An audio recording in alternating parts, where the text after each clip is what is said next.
Bonjour, aujourd'hui une vidéo pour illustrer les moteurs de la subduction de la lithosphère océanique.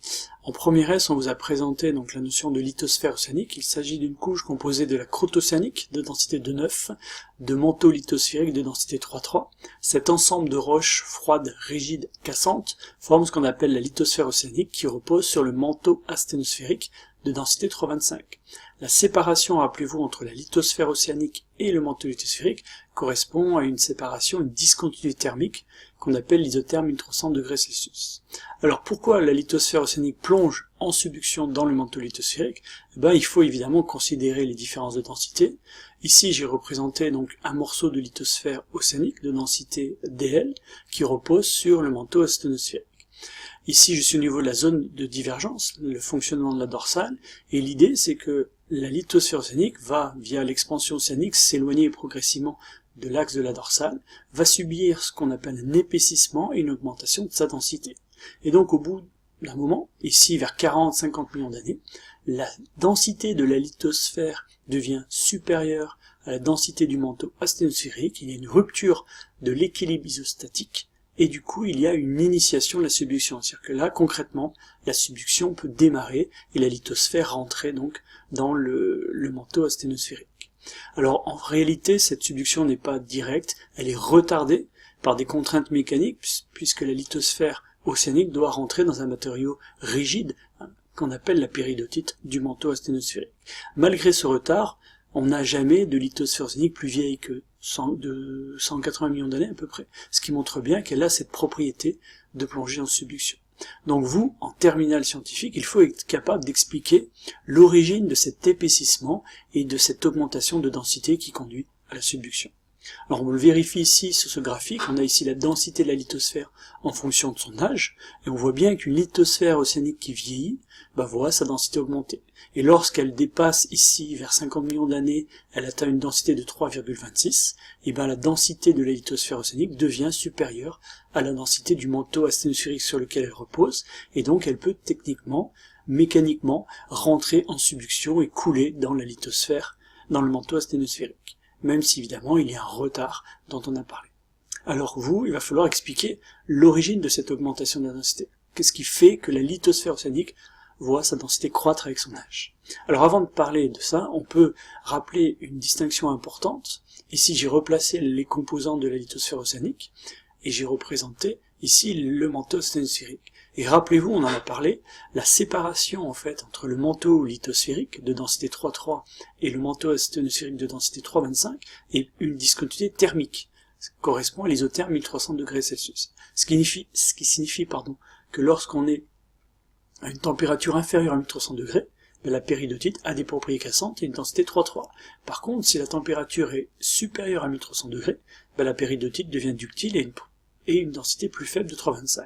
Donc on voit bien ici que cette séparation est purement thermique, ce qui veut dire que s'il y a des fluctuations dans la température et dans l'énergie, la chaleur au niveau du manteau, cet isotherme peut varier, soit augmenter par un apport de chaleur des profondeurs, soit au contraire diminuer. Et donc on va le voir, cette variation dans l'isotherme 1300 degrés va expliquer pas mal de choses.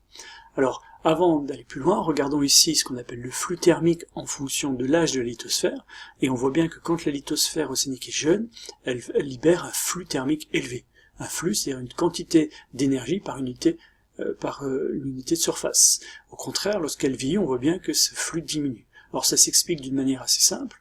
Lorsque la lithosphère est jeune, elle vient d'être créée au niveau de l'axe de la dorsale par un magmatisme dont on a parlé en première S, on parlait d'accrétion au niveau de la dorsale. Donc logiquement, on est dans une zone chaude où il y a du magma, d'où justement ce flux géothermique élevé. L'expansion océanique va éloigner progressivement la lithosphère océanique de cette zone de dorsale, et du coup, logiquement, on va avoir un flux géothermique de plus en plus faible, ce qui traduit le refroidissement de la lithosphère océanique. Donc là, on voit justement l'origine de ce refroidissement de la lithosphère lors de son vieillissement. Alors en plus de se refroidir, elle a une autre propriété, cette lithosphère, plus elle vieillit, plus elle va s'épaissir. On remarque ici qu'au début, lorsque la lithosphère est jeune, elle a une épaisseur faible, on a peut-être 10 km d'épaisseur, et par contre, plus elle va s'éloigner, donc plus elle va vieillir, et plus elle va, en même temps que refroidir, elle va s'épaissir. On voit ici, par exemple, sur mon schéma, qu'on a une lithosphère océanique qui va faire jusqu'à 66 km d'épaisseur. Par contre, remarquez que cet épaississement ne touche pas la croûte océanique. La croûte océanique, quel que soit son âge, a toujours la même épaisseur de l'ordre de 6 km. Donc l'épaississement de la lithosphère océanique repose sur un épaississement du manteau lithosphérique. La lithosphère océanique qui vieillit gagne en manteau lithosphérique. Ne mélangez pas les deux. Donc il faut maintenant relier le refroidissement dont on a parlé dans la diapo précédente de la lithosphère et son épaississement. Alors pour réaliser ce lien, je vais présenter les différents acteurs. J'ai représenté ici de manière très schématique l'évolution thermique de la lithosphère vieillissante. J'ai ici la lithosphère au niveau de la dorsale, donc c'est une jeune lithosphère, et plus elle va s'éloigner de la dorsale, en direction des plaines abyssales, plus elle va vieillir, et plus elle va refroidir. Alors ce refroidissement se traduit, on l'a vu, par un épaississement. Alors au niveau de la dorsale, en fait, on a vu le flux géothermique est élevé, c'est-à-dire qu'il fait anormalement chaud proche de la surface. Et du coup, comme il fait chaud dans cette zone de fort flux au niveau de la dorsale, vous avez l'isotherme 1300 degrés, qui est ici très proche de la surface, il est aux alentours de 10 km. Par conséquent, j'ai très peu en fait de manteau lithosphérique froid de température inférieure à 1300 degrés. Du coup, j'ai une lithosphère océanique qui est une faible épaisseur de l'ordre de 10 km, avec 5 km, 6 km de croûte océanique et 5 km de manteau lithosphérique de densité 3,3. Par contre, lorsque cette lithosphère océanique va s'éloigner de l'axe de la dorsale, lors de son vieillissement, on voit ici un stade intermédiaire, elle refroidit. Ce flux géothermique qui baisse se traduit en fait par une baisse de l'isotherme 1300 degrés. Il fait toujours 1300 degrés, mais à plus forte profondeur. Du coup, ici, vous voyez bien, on a gagné en manteau lithosphérique froid de densité 3,3. Donc il y a bien eu un épaississement de la lithosphère océanique, mais cet épaississement est lié à son refroidissement qui abaisse le point de l'isotherme 1300 degrés Celsius, et donc la lithosphère gagne en manteau lithosphérique de densité 3,3. Et lorsqu'elle est encore plus vieille, elle est plus loin de la dorsale, le flux géothermique est encore plus faible, donc elle se refroidit, ce qui se traduit encore par un abaissement plus conséquent de l'isotherme 1300 degrés Celsius, et on voit donc du coup, comme tout ce matériau est plus froid ou à une température inférieure à 1300 degrés, il s'agit en fait ici de manteaux faits de péridotite cassante froide de densité 3,3. Donc il y a bien un épaississement de la lithosphère océanique, mais par un apport conséquent de matériaux denses du manteau lithosphérique de densité 3,3. Alors si on veut aller un peu plus loin, on peut, donc là j'ai replacé la lithosphère océanique, son vieillissement.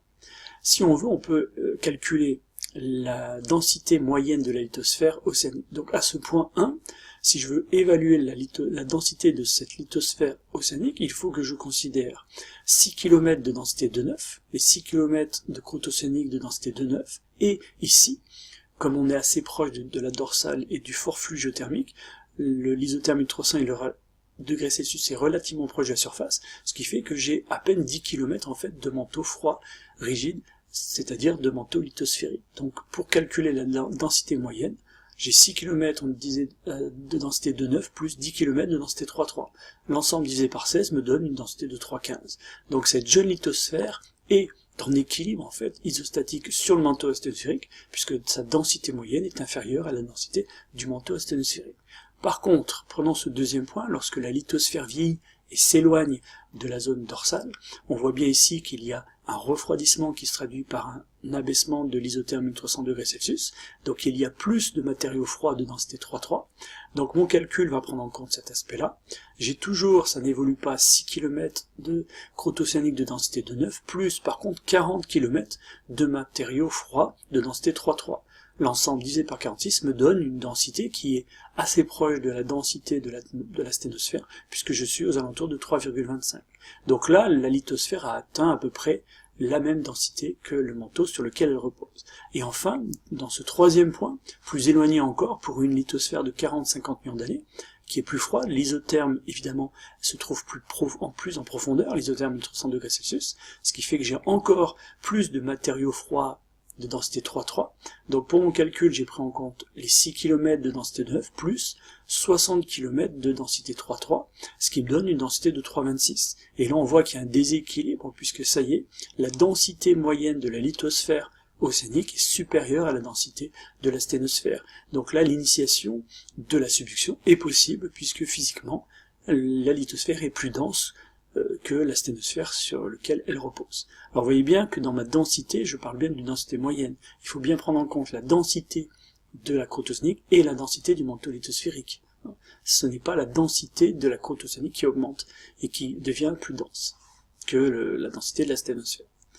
Donc si on résume, vous avez donc l'idée que la lithosphère, plus elle va vieillir, s'épaissir et voir sa densité augmenter, à un moment donné, on est d'accord, vers 40-50 millions d'années, la densité moyenne de la lithosphère devient supérieure à la densité de la sténosphère, il y a une rupture de l'équilibre, et avec un petit décalage, il y a donc initiation de la subduction. C'est ce qui va vraiment démarrer la subduction et faire couler la lithosphère dans le manteau asténosphérique. Alors ensuite, il y a un deuxième aspect qu'on peut aussi prendre en compte. Lors de la subduction en profondeur, les roches de la lithosphère océanique, et notamment les gabbros, les basaltes de la croûte océanique, vont subir des transformations métamorphiques qui vont produire une augmentation de la densité de ces roches. Et donc, en plongeant, les roches de la croûte océanique ont une densité qui augmente, donc globalement, la lithosphère océanique a aussi une densité qui croît. Et cela augmente encore la force de traction qu'exerce cette plaque qui plonge. Donc on a un premier moteur qui initie, qui fait démarrer la subduction, et cette subduction est entretenue par justement l'évolution en profondeur de la lithosphère océanique qui a une densité qui augmente. Donc si on résume, le moteur responsable de l'initiation de la subduction, ce qui fait couler la lithosphère océanique, c'est bien l'augmentation au cours du temps de la densité de cette lithosphère océanique. Comment expliquer cette augmentation de la densité? Il faut prendre en compte le vieillissement de la lithosphère océanique, son éloignement donc par conséquent de la dorsale, par le phénomène d'expansion océanique, du coup son refroidissement. Comme elle refroidit, cela va se traduire, on se rappelle, par un abaissement de l'isotherme 1300 degrés Celsius, qui, très proche de la surface de la dorsale, va devenir de plus en plus profond. Du coup, on va avoir une augmentation de la part du manteau lithosphérique de densité 3,3 au détriment du manteau asténosphérique de densité 3,25. Donc, du coup, on va avoir une augmentation globale de l'épaisseur et de la densité moyenne de la lithosphère océanique. Et à un moment donné, la densité de la lithosphère océanique devient supérieure à la densité du manteau asténosphérique.